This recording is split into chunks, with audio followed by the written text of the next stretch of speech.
우리도 아버지 이전에 아버지 우리를 아버지 이전에 아버지 하나님께서 인도하심에 따라 아버지 예배드리게 하심에 감사합니다. 하나님 아버지 정말 오직 주님이 없으면 우리가 살 수 없는 것처럼 아버지 우리가 고백하는 시간이 될 수 있게 도와주시옵소서. 정말 하루라도 하나님을 아버지 생각하고 하루라도 하나님을 생각하지 않고 살지 않는 그런 아버지 성도들이 되지 않고 하나님을 찾고 하나님을 아버지 가까이 두며 하나님의 아버지 내 전에서 내 마음에서 떠나지 않고 오직 주님만을 찾고 주님만을 아버지 내 품에서 내 마음에서 하나님께서 예비하고 하나님을 찬양하는 우리 성도들이 될 수 있게 도와주시옵소서. 아버지 정말 아버지 이 세상 정말 어지럽고 힘든 이 세상에서 하나님께서 은혜로 아버지 채워주시고 그 은혜에 아버지 우리가 눈을 열려 아버지 하나님의 눈으로 바라보고 하나님의 그 시선으로 모든 것을 바라보는 우리 성도들이 될 수 있게 도와주시옵소서. 예수님으로 기도했습니다. 아멘. 네, 오늘 찬양 드리겠습니다. 정말 우리가 힘들고 어렵고 이 힘든 세상에서 하나님을 찾고 하나님 음성을 듣기를 성도들이 원합니다. 아침 안개 눈앞에 가리듯 찬양 드리겠습니다.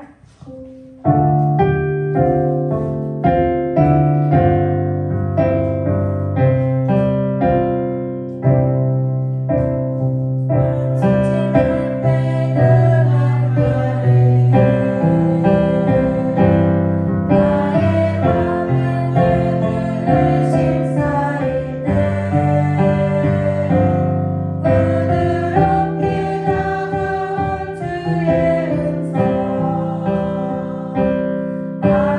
아무도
하나님 앞에 언제든지 오면은 하나님께서 우리를 위로해 주시고 우리를 하나님 앞에 더 가깝게 갈 수 있는 하나님의 능력이 있습니다. 하나님은 그런 능치 못하실 우리 천지를 만무하신 우리 하나님을 찬양하길 원합니다. 이 시간 보혈을 지나 찬양 드릴 텐데요.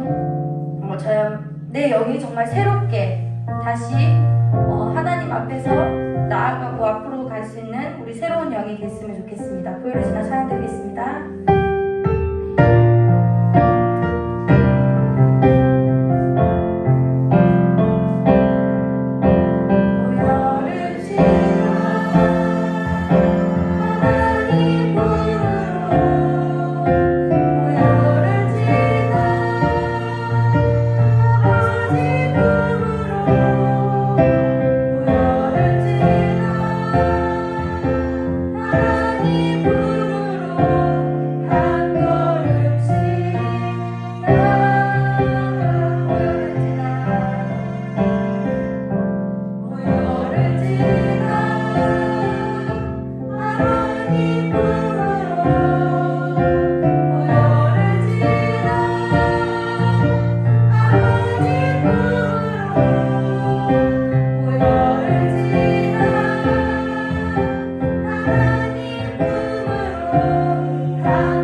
전능하사 천지를 만드신 하나님 아버지를 내가 믿사오며 그 외아들 우리 주 예수 그리스도를 믿사오니 이는 성령으로 잉태하사 동정녀 마리아 낳으시고 본디오 빌라도에게 고난을 받으사 십자가에 못 박혀 죽으시고 장자한 지 사흘 만에 죽은 자 가운데서 다시 살아나시며 하늘에 오르사 전능하신 하나님 우편에 앉아 계시다가 저로서 산자와 죽은 자를 심판하러 오시리라. 성령을 믿사오며 거룩한 공예와 성도와 소통한 것과 죄를 사해 주신 것과 몸이 사는 것과 영원히 사는 것을 믿사옵나이다. 아멘.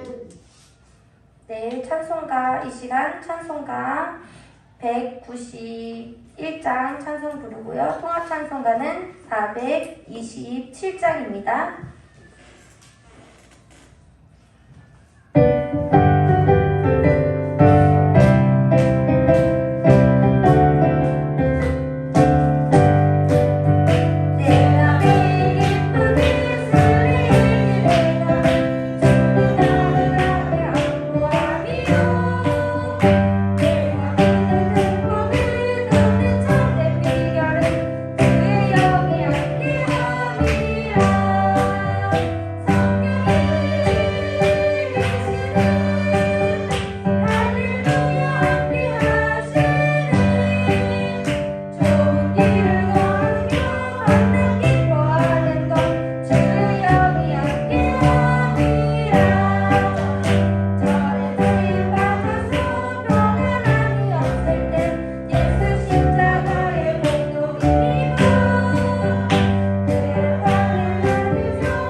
김종임 권사님 나오셔서 기도드리겠습니다.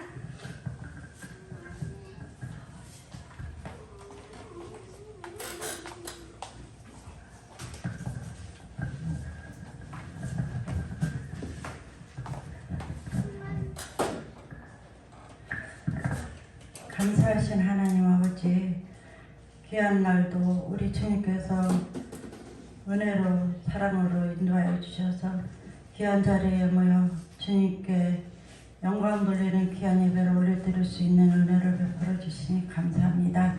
귀하신 하나님 아버지, 저희들 주님께서 모든 것들 다 저희들에게 허락하여 주시고 복 주시고 은혜 주셨지만 또한 아버지 하나님, 저희들이 마음이 약하고 심령이 약하여 세상 것 바라보다가 쓰러지고 또한 실망할 때도 많이 있습니다.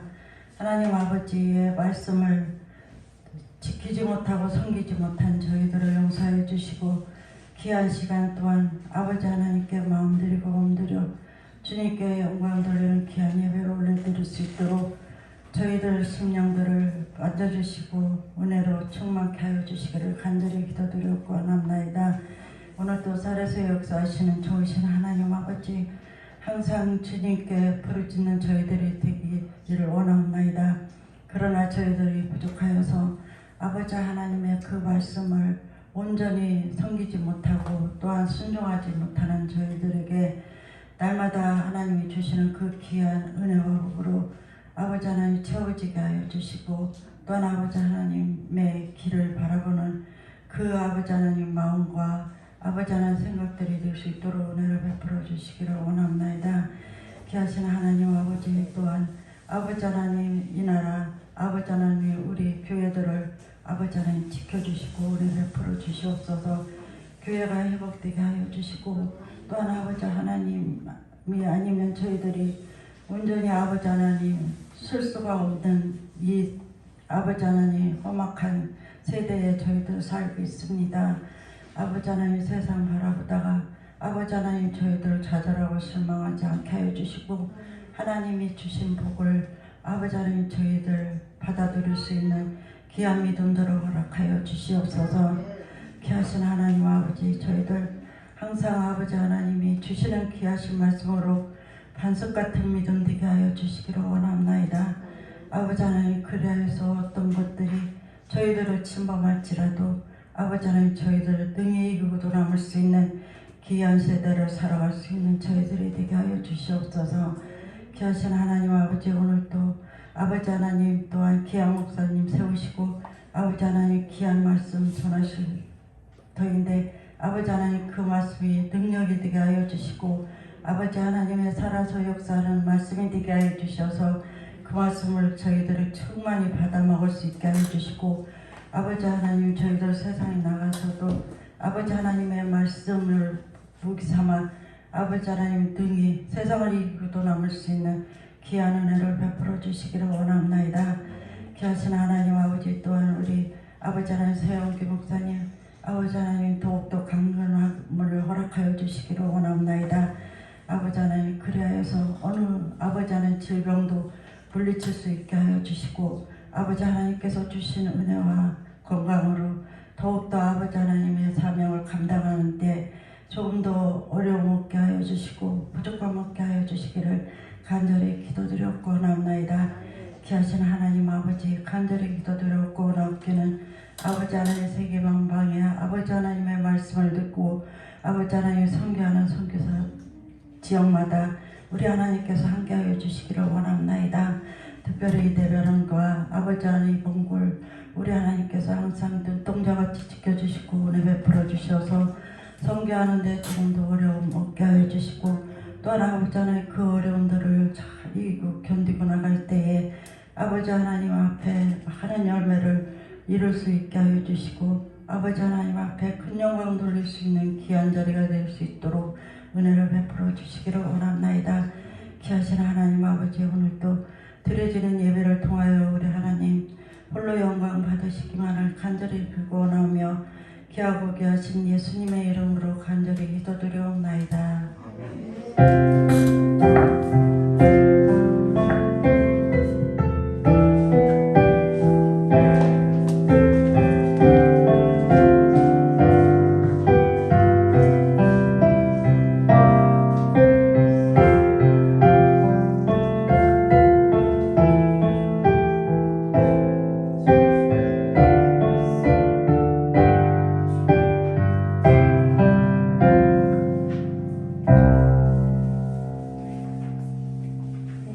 오늘 보실 말씀은 야고보서 1장 21절에서 25절 말씀입니다.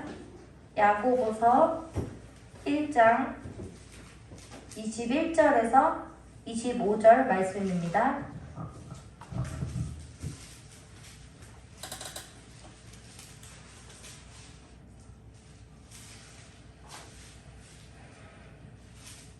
네, 찾으셨으면 합독하시고 마지막 절은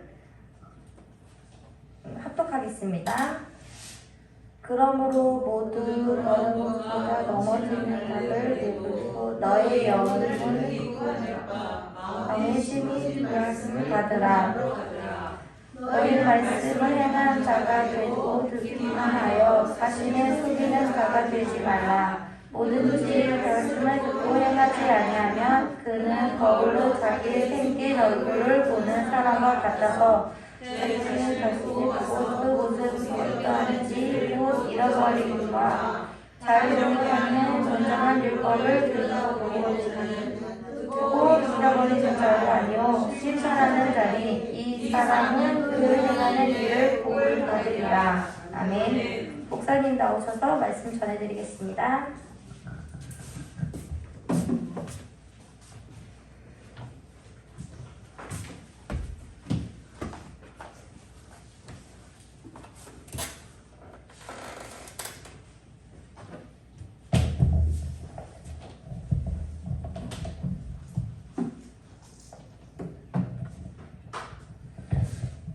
자, 기도하도록 하겠습니다. 고맙고 감사하신 하나님 아버지, 오늘 우리를 주님 앞에 불러주시고 또한 하나님 앞에 찬양과 기도와 또한 예배를 온전히 드릴 수 있는 마음을 주심을 허락하여 주심을 정말 감사합니다. 이 시간 하나님 말씀 앞에 섰사오니 우리가 듣게 하여 주시었고, 주께서 말씀하신 것을 듣는 데서 그치는 것이 아니라 듣고 순종할 수 있는 믿음을 더하여 주시었고, 믿음에 부합된 삶을 살 수 있도록 복을 내려주시길 간절히 원하오며 기어오신 예수님의 이름으로 축복하며 기도드리옵나이다. 예, 우리 말씀 한 문절 더 볼까요? 요한복음 4장 20절입니다. 요한복음 4장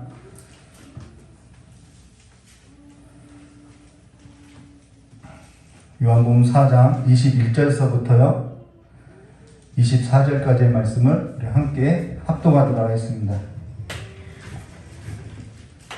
요한복음 4장 21절부터 24절입니다. 예수께서 이르시되 여자여 내 말을 믿으라. 이 산에서도 말고 예루살렘에서도 말고 너희가 아버지께 예배할 때가 이르리라. 너희는 알지 못하는 것을 예배하고 우리는 아는 것을 예배하노니 이는 구원이 유대인에게서 남이라. 아버지께 참되게 예배하는 자들은 영과 진리로 예배할 때가 오나니 곧 이때라. 아버지께서는 자기에게 이렇게 예배하는 자들을 찾으시니라. 하나님은 영이시니 예배하는 자가 영과 진리로 예배할지니라. 아멘. 예, 우리 오늘은 웨스트민스터 신앙고백서 F5키만 누르면 되는데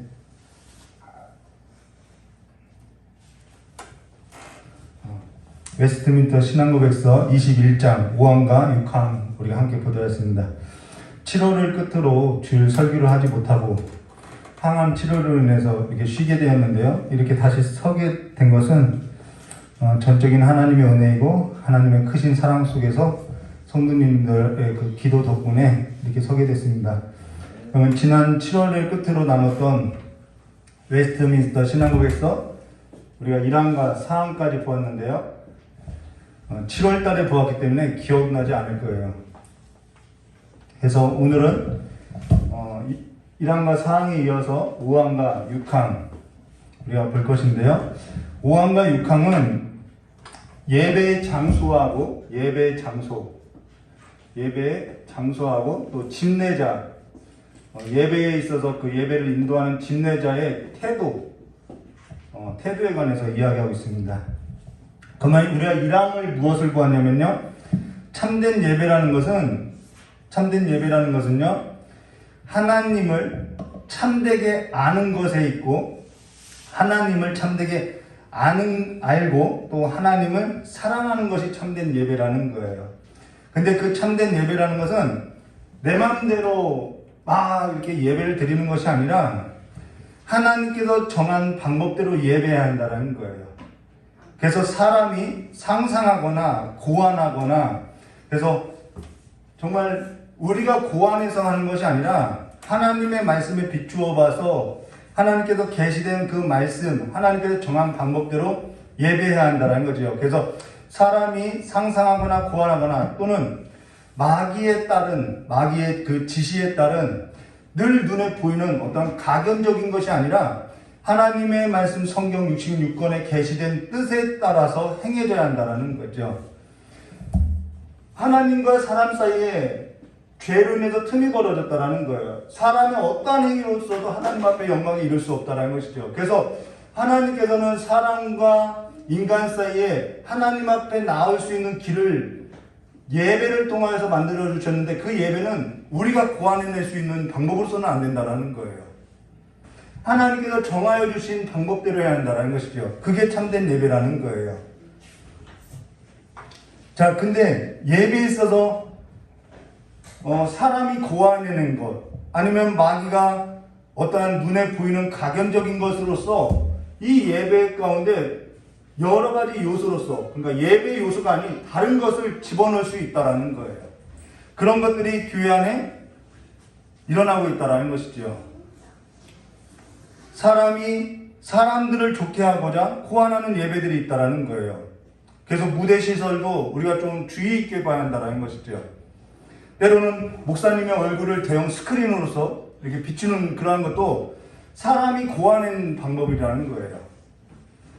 왜 그러냐면요. 그 다음에 자 그리고 또 마귀도요. 은혜받게 한다라는 거예요. 좀 조심스러운 말이지만요.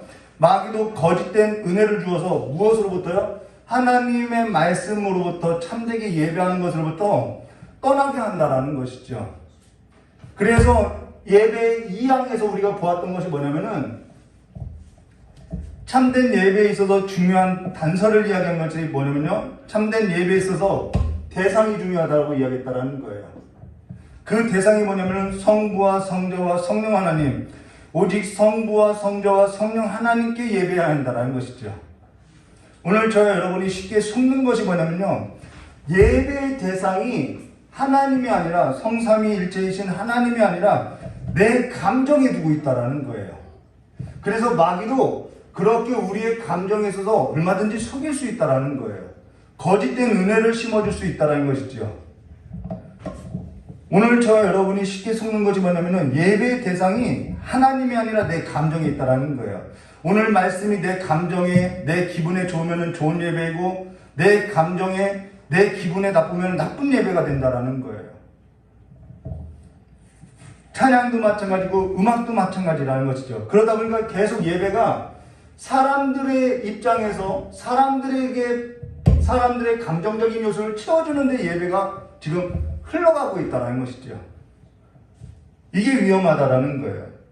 내 감정이 좋으면 그 예배에 있어서 은혜가 되었다라고 이야기하죠. 하나님을 예배하는 것이 아니라 내 감정을 예배하고 있다는 것입니다.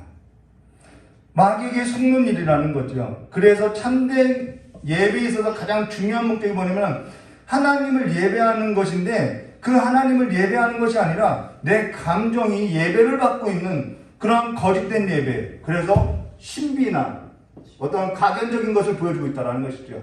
은사나 계속해서 이러한 집회들을 하고 있다는 거예요. 그런데 이 신비나 은사가 이방 종교에 있었다는 거예요. 말씀의 기초 안으로 둔 것이 아니라 이방 종교에 있었다는 것이죠. 그래서 무당들도 귀신들을 불러서 뭘 보았다고 하고 뭘 들었다라고 이야기해주고 있다는 것이죠. 그런데 성경은 이러한 자를 어떻게 하라고 하냐면은 우리에게 받아들이지 말 것을 말해줬다는 것입니다. 예배에 대해서는 오직 예수 그리스도를 통하여서 중보자이신 예수 그리스도를 통하여서 하나님 아버지 앞에 성령을 통하여서 예배한다라는 거예요. 그래서 욥기서에 보면은 제가 가장 좋아하는 말씀이 뭐냐면 욥기서에 보면은 여러 말씀이 있지만은 하나님과 나 사이에 누가 있었으면 좋겠다 이거 손을 얹을 자가 있었으면 좋겠다. 그 고백을 하고 있다라는 것입니다. 이 예배에 중보자이신 예수 그리스도가 빠지면 예배가 될 수 없다라는 것이죠. 그래서 예배에 있어서 유일한 중보자이신 예수 그리스도가 아닌 내 감정이나 내 지식이나 내 경험에 있어서 의지하고 습득된 것을 가지고 하나님을 예배할 수 있다고 하는 그런 거짓된 신앙을 가지고 하나님을 예배하고 있으나 사실 하나님을 참되게 예배하는 것이 아니라 자신을 두고 내가 하나님 앞에 나갈 수 있다라는 어리석음을 범하는 예배들이 있다라는 거예요. 오늘 저와 여러분이 많은 예배를 드렸다고 해서 하나님께서 모든 예배를 받으셔야만 하는 것은 아니라는 거예요. 하나님께서 모든 예배에 있어서 우리에게 은혜를 베풀어 주실 이유도 없다라는 것이죠. 말씀에 부합되어야 한다는 것입니다. 말씀에 부합된 예배가 되어야 한다는 거예요. 믿음에 부합된 예배가 되어야 한다는 것이죠. 그래서 성경 말씀에는 우리가 기억해야 할 것이 뭐냐면요. 첫사람이 하나님께 범죄하고 나서 하나님 앞에 쫓겨나 하나님의 동산에서 쫓겨나서 하나님께 범죄하게 된 모든 사람이 하나님께서 정하신 방법대로 하나님을 예배해야 하고 그 방법대로 하나님 앞에 나아가야 한다는 거예요. 근데 하나님께 실수하고 있는 예배들도 있다는 것이죠. 첫사람이 하나님 앞에 범죄하고 나서 에덴 동산에서 쫓겨나서 하나님 앞에 모든 사람이 나갈 수 없어요. 근데 그럼에도 불구하고 하나님 앞에 실수하는 예배들이 있다는 것입니다. 그거 뭐냐면 첫 번째 가장 먼저 나타난 것이 뭐죠? 창세기 4장에 나타나죠. 가인과 아벨의 제사지요. 하나님은 모든 예배를 받지 않는다라는 거예요. 하나님께서 모든 예배에 있어서 받으셨느냐? 그렇지 않다는 것이죠. 이사야 선지자도 그렇고요. 이스라엘 백성들이 그 많은 제물로서 예배에도 받지 않으시더라는 거예요. 내가 40일 작정기도 눈물을 흘리고 했다라고 해서 그 예배를 받으시냐? 받지 않으실 수 있다라는 거예요. 울어도 안 되고요. 때를 써도 안 되는 일이 하나님 앞에 나아가는 길이라는 것입니다. 그래서 히브리서 11장 4절에는 믿음으로 아벨은 가인보다 더 나은 제사를 하나님께 드림으로 의로운 자라 하시는 증거를 얻었으니 하나님이 그 예물에 대하여 증언하심이라. 하나님께 나타내 보였다라는 거죠. 그가 죽었으나 그 믿음으로써 지금도 말하느니라 라고, 지금도 하나님을 예배하는 자들에게 있어서 그것이 증거가 되고 있다라고 우리에게 말하고 있다라는 것이죠. 그러고 나서 오늘 우리가 함께 나눌 이 5왕을 포함해서 사망과 사항을 보면요, 우리가 사망에서는 무엇을 보았냐면 기도를 보았다라는 거예요. 기도에 있어서는 어떻게 하냐면 감사함으로 드리는 기도로서 예배의 중요한 요소라고 이야기했죠. 이제는 사망과 5왕까지는 예배 요소들이 나오는데요. 그 요소들에 있어서 기도를 가지고 우리 사망을 보았는데요. 기도는요, 감사함으로 드리는 기도로서 예배에 있어서 문을 열어야 한다고 분명히 얘기했다라는 거예요. 우리가 예배에 있어서 가장 중요한 것은 성도의 교제가 우선이 아니라 내가 오늘 날씨가 뭐지? 이런 것이 중요한 것이 아니라 감사함으로 이 예배의 문을 열어주심을 감사해야 한다는 것이죠. 그리고 나서 기도는 예수의 이름으로 해야 한다는 것입니다. 왜요? 그분밖에는 중보자가 없기 때문이죠. 그리고 성령의 도우심을 받아서 기도해야 한다는 거예요. 왜 성령의 도우심을 받아야 하느냐? 그분만이 아버지의 뜻을 알기 때문에 우리가 성령의 도우심을 구해야 한다는 것이죠. 그리고 소리를 내서 기도할 때는 알아듣는 소리로 하라고 이야기했다는 것입니다. 알 수 없는 말을 하는 것이, 이방인과 같이 알 수 없는 말을 하는 것이 우리는 신령한 것이라고 하는데, 성령은 소리를 내서 기도할 때는 알 수 있는 말로 하는 것이 신령하다고 이야기하고 있다는 거예요. 그 다음 사항에서는 우리가 기도의 대상을 보았죠. 기도의 대상은 살아있는 모든 자를 위해서 하라고 이야기했다는 것입니다. 죽은 자를 위해서 하지 말라고 이야기했죠. 그 다음 오늘 우리 함께 나누는 5항은 예배 요소, 이제는 기도에 관해서 예배 요소 중 기도에 있어서 봤다면 5항은 당연히 말씀과 그 밖에 이제 찬양과 성례나 이런 것에 관해서 이야기하겠죠. 자, 5항 보면요, 5항의 예배 요소를 보면은 말씀이나 찬송이나 기타, 맹세, 우리 서원이나 이런 것을 하고 있는데요. 5항 17번 보면요, 경건한 마음으로 성경을 읽는 것과, 여러분 예배가 뭐예요? 성경을 읽는 것이 예배라는 거예요. 예배의 가장 중요한 요소라고 할 수 있는 것이 뭐냐면은 성경을 읽는 거라는 거예요. 여기 성경을 읽는 것이라는 것은 예배 때 성경을 봉독하는 것을 말한다는 것입니다. 낭독했다라는 거예요. 설교를 하기 위해서 성경의 본문 말씀을 우리가 함께 교독하거나 합독하거나 낭독하는 것이 아니라, 지금은 성경 낭독하는 것이 예배 중에 다 사라져 버렸어요. 없어요. 따로 성경을 낭독해주는 시간이 있었다라는 거예요. 시편이면 시편, 그 절기에 맞게 낭독하는 시간이 있었다라는 것입니다. 그래서 누가복음 4장 16절에 보시면은 예수께서 그 자라나신 곳 나사렛에 이르사 안식일에 뭐 했죠? 늘 하시던 대로 회당에 들어가서 성경을 읽으시려고 서심해라고, 늘 하시던 대로 성경을 읽었다라는 거예요. 요시야 왕 때는 율법책이 발견되고 나서 왕에게 들려주었을 때 그가 그 낭독되어지는 하나님의 말씀을 듣고 옷을 찢고 회개했다라는 거예요. 느헤미야 때나 에스라 때는 성전이 무너지고 나서 이들이 성전 수르밥에 성전을 세우고 나서 가장 먼저 했던 것이 뭐냐면은 성전이 지어지기 전에 백성들을 모아놓고 어린아이부터 노년에 이르기까지 말을 알아들을 수 있으면은 다 성경을 낭독시켰다라는 것이죠. 거기에서 부흥이 일어났다라는 것입니다. 하나님의 말씀이 흥황하기 시작했다라는 거예요. 그러나 지금은 그때와 달리 모든 사람이 성경을 소지하고 있다라는 거예요. 그때는 성경이 성전에밖에 없었기 때문에 말씀을 사모해서 성전에 나갔다라는 거예요. 그런데 지금은 그때와 달리 성경을 소지하고 있다라는 거예요. 그래서 낭독하는 시간을 없앴다라는 거예요. 그러면은 낭독하는 시간을 뺐으면은 성경 낭독하지 않아도 됩니다, 읽지 않아도 됩니다라는 것이 아니라 일상의 삶 가운데 하나님의 말씀을 사모해서 읽어오라는 것을 말해주고 있다라는 거예요. 성경 말씀을 먹고 오라고 이야기하고 있다는 것입니다. 어느 때나 어느 장소에서나 성경을 읽을 수 있다는 거예요. 그것이 예배라는 거죠. 그래서 예배가 성전을 중심으로 드려졌던 예배가 일상의 삶으로 들어왔다는 것입니다. 당시에는 성경 말씀을 성경책을 소지하지 못했기 때문에 성경을 읽어줬다라는 거예요. 그런데 지금은 다르죠. 늘 읽을 수 있어요. 늘 가까이 할 수 있어요. 오늘 예배에서도 중요한 요소 중 하나가 뭐냐면 성경을 읽어야 한다는 거예요. 성경 읽을 때 생명에 이르는 요시야 왕과 같이 생명에 이르는 회개가 일어나게 되고요. 내 마음이 뜨겁지 않았던 내 마음이 뜨거워지고요. 죽은 영혼이 다시 살아나는 경험이 성경을 읽을 때 일어난다는 거예요. 거듭나는 것, 우리가 어떻게 거듭나죠? 썩지 아니하는 그 하나님의 말씀으로서 우리가 거듭난다는 거예요. 거짓에 속아서 살던 영혼이 진리의 말씀으로 나올 수 있는 유일한 길이 뭐냐면 성경을 읽는 데 있다라는 거예요.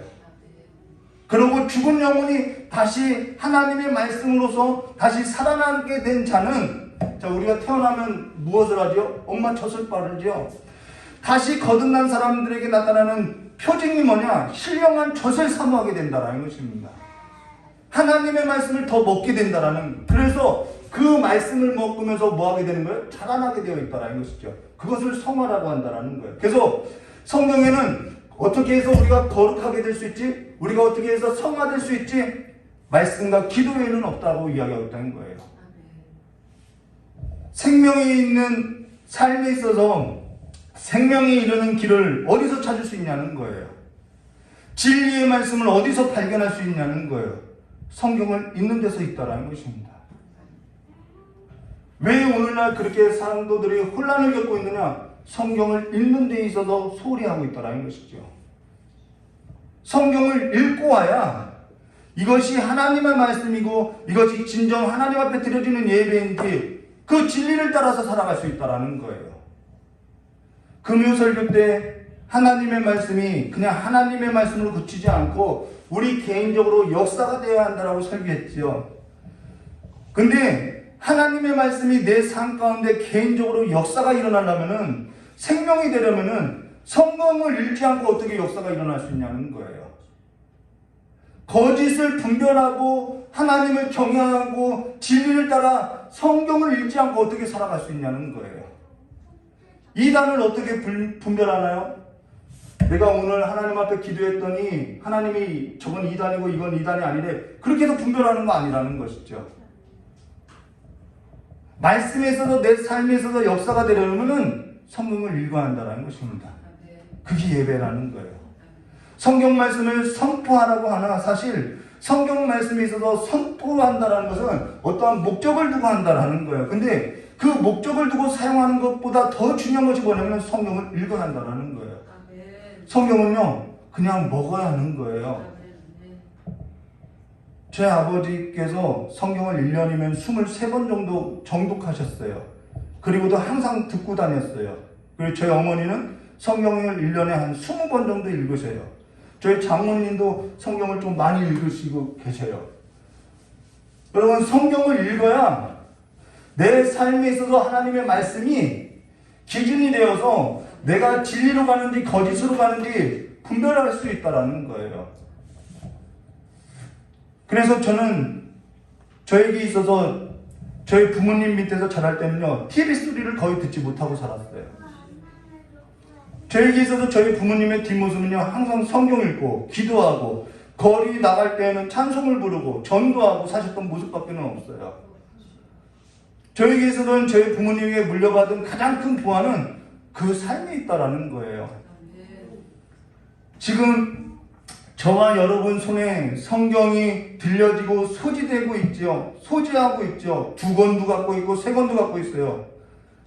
근데 그 성경이 내가 예배당에 나와서만 본다라고 한다면은 그는 정말 잘할 수 없는 신앙을 갖고 있다라는 것입니다. 성경을 읽지 않는 것은 내 삶을 그냥 사망에 두고 살아가는 삶 같다라는 거예요. 여호와의 말씀을 버렸을 때 이스라엘 백성들이 여호와께로부터 버림받은 삶으로서 살아갔다는 것을 우리가 성경을 통해서 보고 있다는 것이죠. 먹을 양식이 없어 기근이 아니라 하나님의 말씀이 없는 기근이라고 말하고 있다는 것입니다. 하나님의 말씀이 흥함되는 삶에 있어서 저 여러분이 살아가시기를 주님의 이름으로 축원합니다. 예배에 있어서 가장 중요한 요소가 뭐냐면 성경을 읽는 것이라는 거예요. 계시록 1장 3절 이 예언의 말씀을 읽는 것과 듣는 자와 그 가운데 기록된 것을 지키는 자는 복이 있나니 때가 가까움이라. 때는 가까웠어요 벌써. 계시록은요 예수님이 언제 오실까, 예수님이 오실 때 이 말세에는 어떠한 일들이 벌어질까, 하늘에는 어떠한 징조가 있을까, 거기에 초점이 있는 것이 아니라 말세를 살아가는 그리스도인들이 어떻게 살아가는지 첫 번째 제목에 붙여놓고 있다는 거예요. 그 삶을 가리켜서 어떻게 살으라고 이야기죠? 이 예언의 말씀을 읽는 자, 듣는 자, 그 가운데 기록된 것을 지키는 자가 복이 있으니 때가 가깝다라는 거예요. 지금 저와 여러분이 복이 있는 자로서 사는지 보여주고 있다는 것이죠. 우리는 성경 말씀을 통해서 내 삶이 복 있는 자로서 이끌림을 받고 있는지 봐야 한다는 것입니다. 경건한 마음으로 성경을 읽는 것이 안 되면 우리는 무익한 삶으로서밖에는 살 수 없다는 거예요. 저는 제 딸에게 성경을 읽게 하기 위해서 간식도 주고 돈도 주고 다 해요. 그런데 그 모든 것을 소비하는 것보다 저희 딸이 성경 한 절 읽는 것이 더 큰 가치에 있다는 것입니다. 그러고 나서 예배 요소 중 성경을 읽는 것, 그 다음 두 번째가요 18번 건전한 설교와 라고 얘기해요. 건전한 설교가 예배의 요소라는 것입니다. 디모데후서 4장 1절과 2절 하나님 앞과 살아있는 자와 죽은 자를 심판하실 그리스도 예수 앞에 그가 나타나실 것과 그의 나라를 두고 엄히 명하노니 너는 말씀을 전파하라. 때를 얻든지 못 얻든지 항상 힘쓰라. 범사에 오래 참음과 가르침으로 경책하며 경계하며 권하라 라고. 너는 말씀을 전파하라. 때를 얻든지 못 얻든지 항상 하라 라고 얘기했는데요. 중요한 것이 뭐냐, 아무 말씀을 말하는 것이 아니라 건전한 설교를 말한다라는 거예요. 저와 여러분이 교회를 어떠한 교회를 찾던 어떠한 기도원을 가서 내가 은혜를 받던 어떠한 집회에 참석하든 어떠한 세미나를 참석하든 건전한 설교를 분별해야 한다는 거예요. 내가 건전한 설교인지 분별하려면 내가 성경 말씀에 있어서 지도함을 받아야 한다는 것이죠. 읽어야 내가 분별할 거 아닌 것이죠. 성경을 읽지 않으니까 건전한 설교가 뭔지 모른다는 거예요. 하나님의 말씀이 무엇을 말하고 있는지 모르니까 건전한 설교가 뭔지 모르고 있다는 거예요. 아무 음식을 주워 먹듯이 그냥 먹고 있다는 것이죠. 내 기분이 듣기 좋은 것이 건전한 설교라고 생각한다는 것입니다. 근데 건전한 설교는 내 귀에 듣기 좋은 설교가 아니라 거의 없어요. 내 귀에 듣기 좋은 설교는 거의 없어요. 건전한 설교는 세상 얘기나 거짓 예언이나 은사나 기타 등등을 말하는 것이 아니라 하나님이 누구인지를 얘기해 주는 것이 건전한 설교라는 거예요. 그리고 하나님의 말씀이 무엇인지 우리에게 찔러주는 것이 건전한 설교라는 거예요. 성경 말씀은 하나님이 누구인지, 그래서 그 하나님이 죄인들을 어떻게 구원했는지를 이야기하고 있다는 거예요. 세상에 나와서 복을 받을 것입니다. 이런 것이 건전한 설교가 아니라는 거예요. 그리고 정작 건전한 설교에 있어서는 우리가 듣기 싫어한다는 것이죠. 거짓 선지자들의 달콤한 거짓된 설교를 듣고 멸망에 이르는 이스라엘처럼 사망으로 가는 우리의 삶을 돌이켜야 한다는 것입니다. 그래서 19번 뭐라 하죠? 건전한 설교가 필요해요. 그 다음에 19번 하나님께 순종하여, 여러분 우리가 거짓 설교를 듣고요, 거짓된 설교를 따라서 순종하더라는 거예요. 그게 하나님 앞에는 불순종이라는 것이죠. 예레미야가 이스라엘 백성들에게 애굽으로 내려가지 말라 했는데 그들이 거짓된 선지자들의 말을 두고 애굽으로 내려가더라는 거예요. 너는 하나님 앞에 기도해봐라. 우리가 애굽으로 내려가야 하는지 아니면 여기서 그냥 죽도록 그냥 버텨야 하는지. 근데 예레미야 선지자가 분명히 기도하고 응답받아서 너희들은 애굽에 내려가지 말고 여기서 머무르라. 그럼 하나님이 함께 해주시겠다 했는데, 그래? 근데 너가 잘못 들은 것 같아 하면서 어떻게 예레미야를 끌고 함께 애굽으로 내려가더라는 거예요.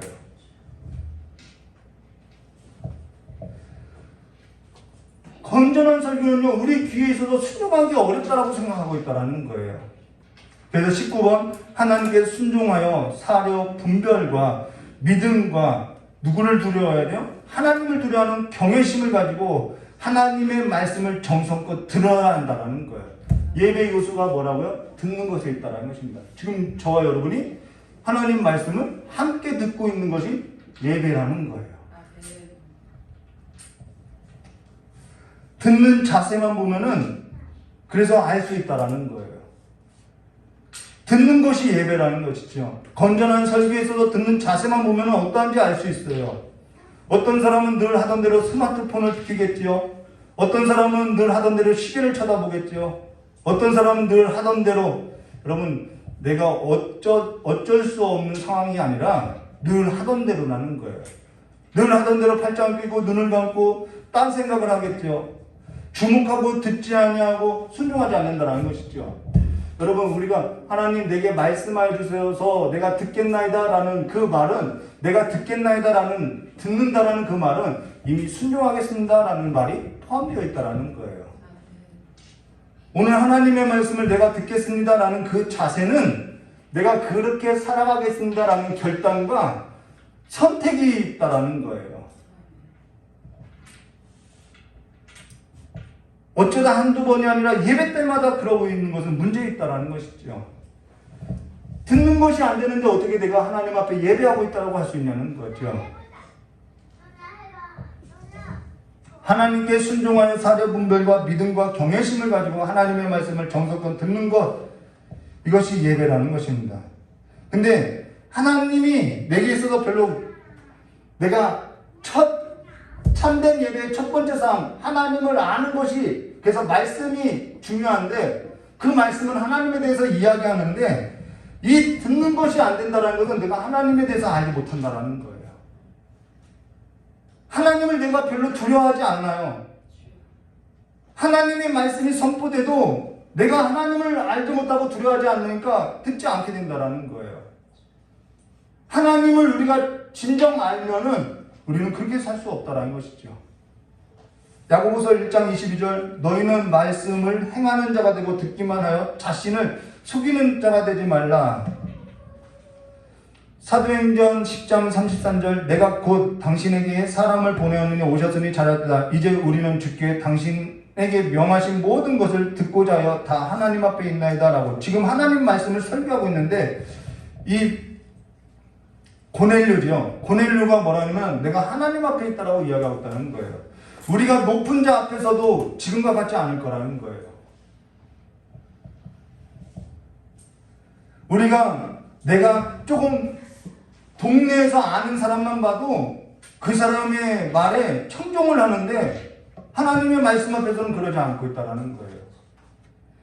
우리가 학교 가서 선생의 말만 들어도 내가 들어야만 내게 유익하다라는 것을 아는데, 천지를 지으신 주제이신 그 하나님의 말씀에 있어서는 그렇게까지 생각하지 않고 있다는 거예요.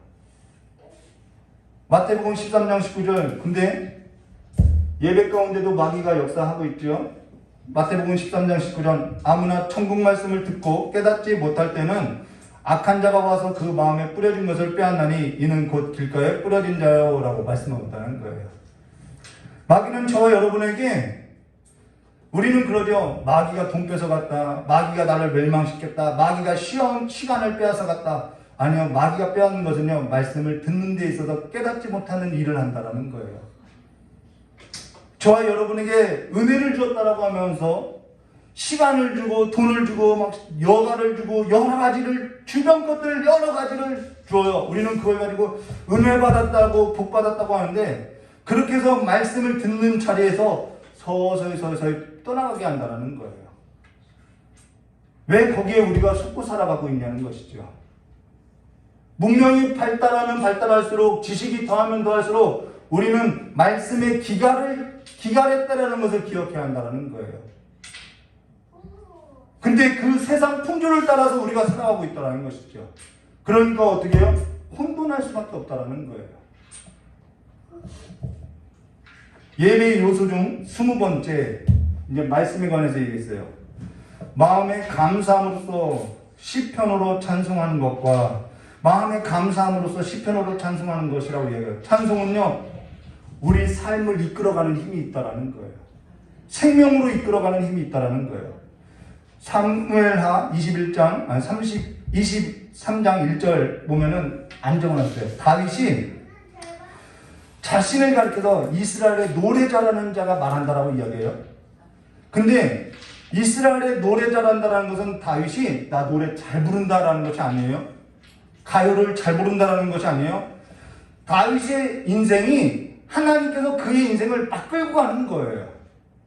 도망자로도 만들었다가 굴에도 숨겼다가 핍박을 받는 데다 뒀다가 막 하나님께서 그의 인생을 막 연주하는 대로 연주를 해요. 근데 그 연주하는 대로 다윗은 하나님을 노래했다라는 거예요.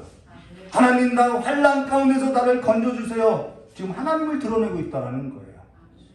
당신은 나의 구원자이십니다. 당신은 나의 방패이십니다. 당신은 나의 구원의 뿌리입니다.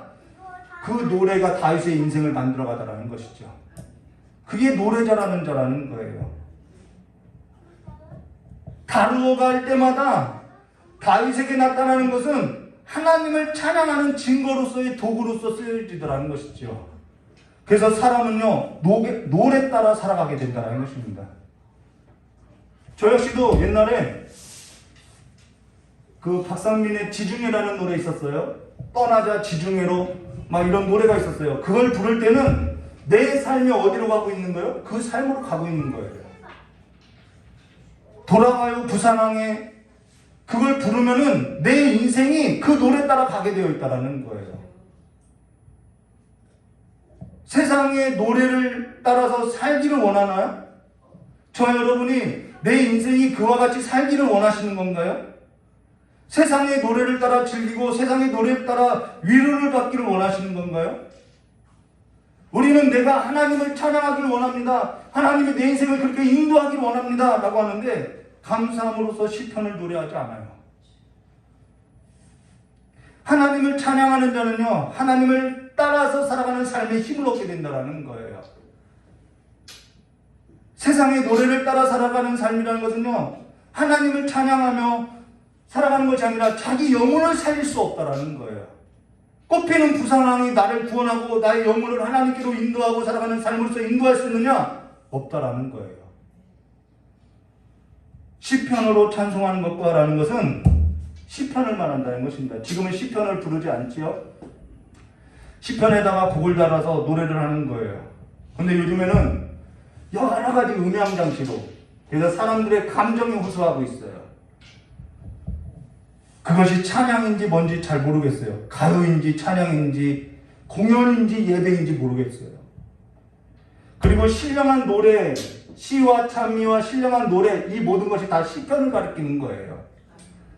시편에 곡을 달아서 합창하는 것을 말한다는 것입니다. 그게 신령한 노래라는 거예요. 우리가 앞에서 인도자를 따라서 함께 찬송가를 불렀죠. 그것이 신령한 노래다라고 하는 거라는 거예요. 골로새서 3장 16절 그리스도의 말씀이 너희 속에 풍성히 거하여, 우선은 말씀이 거해야죠. 모든 지혜로 피차 가르치며 권하며 시와 찬송과 신령한 노래를 부르며, 우리가 이 신령한 노래가 방언 찬양이라고 하는데요. 신령한 노래가 방언 찬양이면요, 합창해서 못 부른다라는 거예요.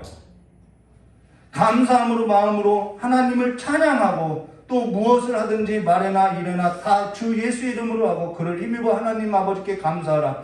여기서 신령한 노래를 부르며 라는 것은 은사나 신비가 아니라는 것입니다. 야고보서 5장 13절 너희 중에 고난당하는 자가 있느냐 그는 기도할 것이요 즐거워하는 자가 있느냐 그는 찬송할지라 너희 중에 병든 자가 있느냐 그는 교회 장로들을 청할 것이요 그들은 주의 이름으로 기름을 바르며 그를 위해서 기도할지니라. 기도와 찬송을 언급하고 있어요. 지금 이렇게 쭉 이야기하는 것은 예배가 예배당에서만 드리는 것이 예배가 아니라는 것을 이야기해 주고 있다는 거예요. 즐거울 때, 평안할 때 찬송하는 것이 아니라 세상 것들을 즐기고 즐길 생각을 우리는 여지없이 하고 있다는 것이죠. 그러고 예배의 요소에 있어서 21번째 그리스도께서 정하신 성례를 합당하게 집행하고 값있게 받는 것은 하나님께 드리는 통상적인 종교적 예배의 모든 요소들이라. 자, 여러분 통상적인 것이 예배 방법이라는 거예요. 내가 임의대로 고안하는 것이 오늘은 이렇게 예배 드려볼까? 그렇게 예배 드릴까? 이게 예배가 아니라 통상적인 방법대로 예배하는 것이 예배라는 거예요. 이 예배가 그냥 사람들이 구하는 것이 아니라 하나님의 말씀에 합당하게 찾아서 드려진 예배라는 거예요. 그리고 성례에는 성찬과 세례가 있죠. 그래서 이것도 예배이기 때문에 예배 시간에 성례와 성찬을 하고 있다는 거예요. 마태복음 28장 19절 예수께서 나와 말씀하여 이르시되 하늘과 땅의 모든 권세를 내게 주셨으니 그러므로 너희는 가서 모든 민족으로 제자를 삼아 아버지와 아들과 성령 이름으로 세례를 베풀라고 이야기했죠. 그래서 예배 중에도 세례를 베푸는 거예요. 고린도전서 11장 23절과 29절 내가 너희에게 전하는 것은 주께 받은 것이니 자 사람이 구하는 게 아니에요. 주께 받았다라고 이야기했죠. 곧 주 예수께서 잡히시던 밤에 떡을 가지시고 축사하사 떼어 이르시되 이것은 너희를 위하여 내 몸이니 이것을 행하고 나를 기념하라 하시고 식후에 또 그와 같이 잔을 가지고 이르시되 이 잔은 내 피로 세운 새 언약이니 이것을 행하여 마실 때마다 나를 기념하라 하셨으니 너희가 이 떡을 먹으며 이 잔을 마실 때마다 주의 죽으심을 그가 오실 때까지 전하는 것이야. 이게 전파하는 거라는 거예요. 이게 성찬이지요. 그래서 성찬은 매 주일마다 해야 하는데 그렇게 하지 못하고 있어요. 예배 시간이 길다 짧다 이런 것 때문에 못하고 있어요. 그래서 이러한 것이 예배 중에 하고 있다는 것입니다. 그 다음 통상적인 예배 외에 그 외의 것들을 하고 있는데 그 외의 것들이 뭐냐면은 22번과 25절 이러한 것들 외에도 종교적인 맹세, 서원, 신성한 금식 이가 이제 22항인가요? 23항인가 가면은 종교적 맹세와 서원에 관해서 이야기해요. 따로 특별한 경우에 드리는 감사, 생일 감사 뭐 이런 거 있죠. 혼인 감사, 장례 감사 이런 예배 아니면 감사 절기 예배 이런 것도 하지만은 통상적인 종교적인 예배 예식을 가지고 한다라는 거예요. 예식이 있다라는 거예요. 그냥 내 맘대로 정하는 것이 아니라 예식이 있다라는 거예요. 종교적인 맹세도 서원도 금식도 금식을 선포하는 절기에 있어서도 감사절, 성탄절도 성경에 나와 있는 거 아니에요. 그런데 통상적인 예식을 따라서 우리가 성탄절을 보낸다라는 거예요. 감사절로서요. 근데 성탄절에 오늘날은 그냥 공연이 되고 축제가 돼버렸어요. 그리고 그것이 예배드린 거라고 이야기하고 있어요. 그러니까 교회 안에서 그렇게 하니까 나가서도 그렇게 해도 되는 줄 알고 있다라는 거예요. 교회 강단이 무너지고 예배가 무너지니까 그렇게 살아도 되는 줄 알고 있다라는 거예요. 이러한 모든 것은요 통상적인 예배 요소는 아니지만은 그와 같이 해야 한다라는 거예요. 그래서 26번에 뭐라 하죠? 이게 중요하죠. 등 기타 여러 가지 있어요. 차례 적당한 시기에 적당한 때가 있다라는 거예요. 거룩하고 고난절 같은 것이 말하는 거죠. 금식할 때 종교적인 방식으로 실세해야 할 것이다 라고 말하고 된 것입니다. 내 기분에 맞춰서 하는 것이 아니라는 것입니다. 적당한 시기에 거룩하고 종교적인 방식으로 실세해야 한다는 것입니다. 예식이 있다라는 거예요. 혼인이나 장례 통상적인 예배는 아니지만은 거룩하고 종교적인 방식으로 실시해야 한다는 거예요. 왜 우리가 그렇게 해야 하느냐? 모든 것을 주관하시고 통치하시는 그분이 하나님이시라는 거예요. 이게 첫 번째 일항이지요. 그래서 모든 것에 있어서 하나님을 예배 대상으로 우리가 살아가고 있다라는 거예요. 모든 일에서 중보자는 예수 그리스도 한 분밖에 없기 때문에 모든 일에 있어서 내가 때를 얻든지 못 얻든지 그 모든 일에서 예수 그리스도를 말미암아 아버지께 행하는 삶으로서 행하기 때문에 그러한 행사에 있어서도 통상적인 예배를 따라서 하고 있다는 거예요. 우리 혼인을 앞두고 있는 우리 장로님과 우리 권사님 부담이 될 것 같아요. 그냥 축제가 아니라는 거예요. 내가 하나님을 믿는 사람인데요. 내가 그리스도 안에서 살아가는 사람인데요. 예배만 제대로 드려도 우리의 삶이요 달라질 수밖에 없다라는 것입니다.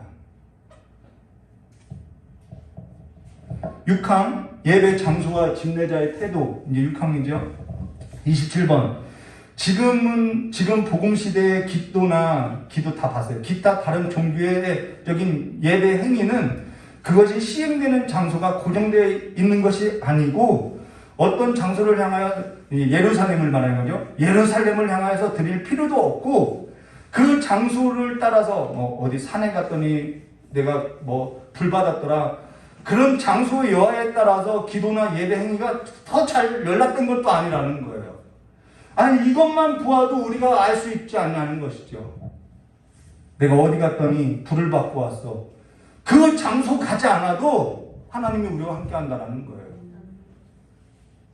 특정한 장소가 아니라 모든 것이 예배의 처소가 되어 있다는 것입니다. 어느 장소 가야만 기도가 잘 되고 예배 행위가 더 잘 연락되는 것이 아니라 장소에 있는 것이 아니라는 것이죠. 온라인이든 오프라인이든 다 된다라는 거예요. 우리 팬데믹 때 이 온라인 예배가 예배냐 막 별의별 얘기가 다 나왔었죠. 아니 웨스트민스터 신앙고백서 이것만 목회자들이 알았어도 오프라인이든 온라인이든 예배구나라고 알 수 있을 거라는 거예요. 여지없이 우리의 지식이 얼마만큼 진리에서도 무너져 있는지 다 드러났다라는 거예요. 목사들끼리 싸우고 있더라는 거예요. 온라인 예배냐 오프라인 예배냐. 중요한 것은 우리가 예배에서도 하나님을 얼마만큼 경외하느냐는 것이죠. 하나님을 얼마만큼 하느냐. 온라인으로 하니까 아유 때는 이때다. 집에서 그냥 있자. 예배 시간에 못 보던 거 실컷 보자. 그거는 예배에 있어서 자세가 아니지요. 말라기서 1장 구약에도 마찬가지였어요. 아브라함 가는 곳마다 제사를 드렸어요. 말라기서 1장 11절 만군의 여호와 이르노라 해 뜨는 곳에서부터 해 지는 곳까지 이방 민족 중에 내 이름이 크게 될 것이라. 각처에서 어디서요? 각처에서요. 각처에서 내 이름을 위하여 분향하며 깨끗한 제물을 드리니 이는 내 이름이 이방 민족 중에 크게 될 것이라. 해 뜨는 곳에부터 해 지는 곳까지 모든 곳이 예배 처소라는 거예요. 웨스트민스터 신앙고백서도 알았다라면 팬데믹 상황에 혼란은 겪지 않았겠지요. 얼마만큼 우리가 이 올바른 지식을 따르고 있지 못하고 있는지를 여지없이 드러나고 있다는 것이죠. 28번과 29번요. 하나님께서는 어디서나 신령과 진리로 예배 드려야 한다. 신령과 진리로만 예배하면 된다는 거예요. 이게 본질이죠. 요한복음 4장 21절 예수께서 이르되 여자여 내 말을 믿으라. 이 산에서도 말고 예루살렘에서도 말고 너희 아버지께 예배할 때가 있느냐. 왜 예루살렘으로서 제3의 성전이 세워지니 뭐하니 왜 그런지 모르겠어요. 너희 아버지께 예배할 때가 이르리라. 장소가 아니라 지금 때에 관해서 이야기하고 있죠. 그 때가 언제냐. 요한복음 4장 23절과 24절 아버지께 예배하는 자들은 영과 진리로 예배할 때가 오나니 곧 이때라는 거예요. 아버지께는 자기에게 이렇게 예배하는 자를 찾으시니라. 하나님은 영이시니 예배하는 자가 영과 진리로 예배할지라. 이때 영은 그냥 영이라는 단어예요. 근데 그래서 해석이 여러 가지예요. 난해 구절이에요. 성령을 가리킨다. 사람, 우리의 영을 가리킨다. 마귀, 그도 영적인 영물이죠. 영을 가리킨다. 이렇게 세 가지가 있어요. 그러나 이 말은 우리가 하나님의 영과 합하여서 드려지는 예배를 말하는 거예요. 그래서 어느 곳에든지 가능하다는 것이죠. 영이라는 것은 성령을 말하고 진리라는 것은 예수 그리스도를 말해요. 성령 안에 있어요, 우리가. 그래서 예수 그리스도라는 그 진리를 힘입어서 아버지 앞에 나아갈 수 있고 아버지를 알게 되고 아버지를 경외하며 아버지를 예배한다라는 거예요. 그것이 장소에 국한되지 않는다라는 것이죠. 그래서 30번과 31번 각 가정에서 매일 예루살렘이 아니라 예루살렘을 향해서가 아니라 성령께서 그리스도와 연합한 우리의 몸을 성전 삼아서 가정에서도 가능하죠. 안식일마다 드려지는 것이 아니라 매일 드릴 수 있죠. 늘 항상 성경을 읽을 수 있죠. 건전한 설교를 들을 수 있죠. 우리 장로님이 오늘 아침에 CBS 이찬수 목사님의 설교를 듣는데요. 그런 건전한 설교를 안식일만 듣는 것이 아니라 매일 들을 수 있어요. 시와 찬송과 신령한 노래로 하나님을 날마다 찬송하며 내 인생을 하나님께로 향해서 나갈 수 있어요. 하나님 앞에 맹세와 서원이나 생일이나 혼인이나 거룩하게 통상적인 방법을 따라서 예식을 따라서 늘 하나님 앞에 예배할 수 있어요. 그럴 때마다 어느 때는 도와주시고 어느 때는 도와주지 않는 것이 아니라 성령이 날마다 우리를 예수 그리스도 안에서 아버지 안에서 살아가는 그 함께 살아가는 삶의 은혜를 맛보게 해주신다는 거예요. 근데 우리는 그것을 너무 버리고 살다라는 것이죠. 고난 중에도 기도할 수 있고요. 기뻐하는 중에도 찬송할 수 있어요. 32번 은밀한 중에 개별적으로 드릴 수 있고 은밀한 중에 개별적으로 드릴 수 있어요. 혼자 드릴 수 있어요. 저희 박정숙 권사님은 혼자 예배를 매일 드리지요. 제 어머니도 아침마다 저녁마다 새벽마다 늘 혼자 예배를 드려요. 저희 장로님하고 권사님은 내려오지 못할 때 가정에서 예배를 쌓고 있어요. 예은이하고 우리 한나 전도사님도 가정 예배 드려야 하고요. 가정 예배 드려야 돼요. 우리 권사님은 가정 안에서 늘 성경을 읽어요. 건전하지도 못한 설교를 찾아다니는 것보다 은밀한 중에 계시는 그 하나님을 만나며 그 하나님 안에서 내 신앙의 밑힘을 길러내야 하는 것이 더 중요하다는 거예요. 신앙의 힘을 길러내는 것이 일상의 삶 가운데 신앙의 힘을 길러내는 것이 중요하다는 거예요. 부딪힘이 많죠. 깨어짐이 많죠. 그 안에서 하나님을 믿는 그 신앙의 힘을 길러내는 것이 중요하다는 것입니다. 마태복음 6장 6절 너는 기도할 때 내 골방에 들어가 문을 닫고 은밀한 중에 계신 내 아버지께 기도하라. 은밀한 중에 보시는 내 아버지가 갚으시라. 이 예배당이 은밀한 곳이 될 수 있어요. 하나님을 만나는 곳. 내 골방이 은밀한 곳이 될 수 있어요. 내 골방에 들어가 문을 닫고 보아서는 안 될 그런 것을 보면서 또 들어서는 안 될 그런 것을 들어가면서 내 영혼을 죽여가는 것이 아니라 은밀한 중에 계신 내 아버지께 기도하라는 거예요.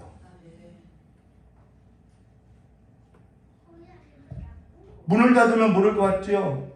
하나님이 다 아시는데요. 부모의 눈을 통해서 자녀들의 눈을 통해서 다 함께하고 있어요. 예전에 문을 닫고 뭔가 보고 나면 아버님이 저를 그렇게 하셨었죠. 다 아셔요. 그냥 모르는 척 해주는 거죠. 숨길 수 없다라는 것입니다. 그러면서 중요한 것 33번. 자, 33번이요. 마지막이에요. 더 엄숙하게. 자, 개별적으로 다 드릴 수 있어요. 더 엄숙하게 공적인 모임에 들을 수도 있다. 있으나가 아니에요. 있다라는 거예요. 하나님께서 자기 말씀이나 성례에서 기도나 예배를 드리도록 요구하실 때도 있어요. 근데 경솔하게 행하거나 고의적으로 소홀히 하거나 저버려서는 안 된다는 거예요. 여기 더욱 엄숙하게 공적인 모임들을 드릴 수 있다는 것은 무슨 말이냐면요. 요즘 어떤 현상이 있냐면요. 개별적으로 드리면 되지 않나? 나 혼자 예배하면 안 되나? 이런 말을 하는 거예요. 근데 공적인 예배에 있어서 내가 꼭 굳이 참석해야 하나? 이런 말을 하는 거예요. 공적인 모임에 있어도 기둥 뒤에 숨어서 예배하고 있어요. 근데 지금 개인적으로 이 개별은 어디 안에 들어가 있는 거예요? 공동체 안에 들어있는 거라는 거예요. 공동체 안에서 개별이라는 거예요. 반드시 소속되어야 한다는 거예요. 그래서 건전한 설교가 아니면은 건전한 설교를 찾아서 가도 된다는 거예요. 건전한 설교라는 것은 사람이 듣기 좋은 소리가 아니라 하나님의 뜻을 전달하고 성경을 옳게 분별하여 옳은 길로서 인도하는 거라는 거죠. 저 여러분이 그리스도 안에 있어요. 그리스도께 붙어 있어요. 우리가 다 한 지체예요. 교회는 그리스도의 몸이에요. 그래서 우리가 교회 안에서 그리스도의 몸으로서 한 지체예요. 한 지체로서 지금 그리스도의 몸을 이루고 있는데 나는 개별로서만 예배할 거야. 뚝 떨어졌어요. 그거 절단된 거 아니냐는 것이죠. 그거 절단된 거라는 거예요. 신체 일부가 절단된 몸으로서 살아가고 있는 거라는 거예요. 교회란 그리스도의 몸이라고 우리가 이야기해요. 올바른 지식이라고 이야기해요. 근데 나는 교회 밖에서만, 교회 안에서는 그 상처 안에서도 하나님이 회복하는 힘이 있는데 나는 그냥 교회 밖에서만 할 거야. 잘려나간 신체와 같이 생활하더라는 거예요. 공적인 모임뿐만 아니라 교회 안에서 이루어지는 모든 일, 지체로 되어야 한다는 것입니다. 이게 오늘날 심각한 문제죠. 교회 밖에 성도들이 너무 많다는 거예요. 그러고 나서요, 이게 집례자의 태도예요. 하나님께서 자기 말씀이나 섭리에 의해서 기도나 예배 드리는 것을 요구할 때가 있다는, 이게 무슨 말이냐면 하나님께서 우리의 인생을 이끌어 가다가 우리에게 뭔가를 일을 맡기고 요구하실 때가 있다는 거예요. 어떤 사람은 재정을, 어떤 사람은 찬양을, 어떤 사람은 우리 소율이 같은 경우는 PPT를, 그래서 소율이가 PPT 하기 싫어라고 할 때도 억지로 앉혀놔요. 듣는 채도 않고 그냥 앉혀놔요. 어떤 사람은 교사로, 어떤 사람은 목사로, 어떤 사람은 식탁으로, 어떤 사람은 차량 운행으로, 우리 계룡에서 또 용인에서 차량 운행하시고 있죠. 그 예배라는 거예요. 어떤 사람은 대표 기도로, 어떤 사람은, 그러면 아무것도 안 한다고 하지 마세요. 듣는 것이 예배라고 이야기했죠. 듣는 자리에서 정말 예배를 듣는 것으로서 충실하는 분들이 있어요. 그건 그분에게 맡겨준 사명이라는 거예요. 듣는 일로서 모두가 다 예배하고 있다는 거예요. 근데 예배의 요소가 이런 것이 있는데 나는 집에서만 할 거야. 그러면 듣는 일에 있어서 소홀히 하고 있다는 거죠. 그래서 그 모든 일에 있어서 하나님이 요구하신 그때에 경솔하게 생각하지 말고, 가볍게 생각하지 말고, 고의로 나는 안 할 거야 라고 거부하지 말고, 저버리지 말고 하라는 거예요. 목사나 지도자를 보고 하는 것이 아니라 이것이 하나님 앞에 내가 살아가는 태도라는 것입니다. 이사야서 56장 6절과 7절, 너희는 여호와를 만날 만한 때에 찾으라. 이게 만나는 일이라는 거예요. 가까이 계실 때에 그를 부르라. 그래서 대표기도 억지로라도 시키는 거죠.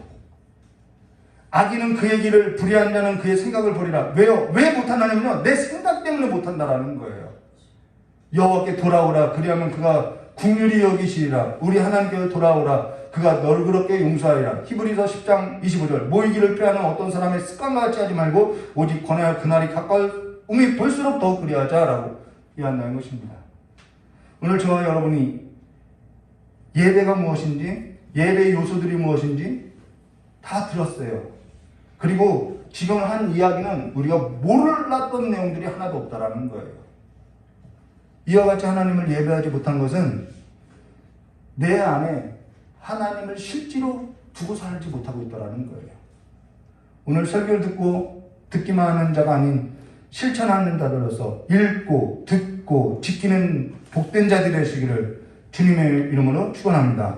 하나님께로 삶을 돌이키고 하나님을 경외하고 주께서 가까이 오실 날이 가까울수록 하나님 앞에 순종된 자로서 하나님을 기쁘시게 하는 자로서 일어나시기를 주님의 이름을 축원합니다. 돌이키지 않으면 망하는 거예요.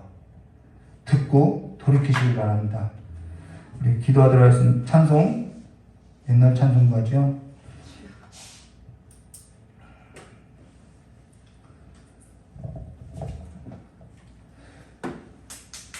새 찬송가에 이 찬송가가 빠졌어요.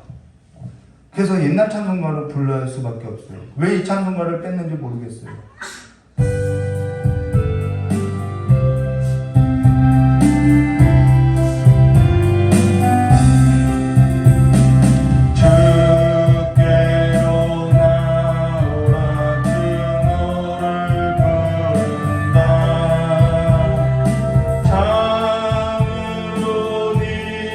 주 앞에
이경진 목사님 나오셔서 드려진 헌금 위에 기도하고 축도로 예배를 마치도록 하겠습니다.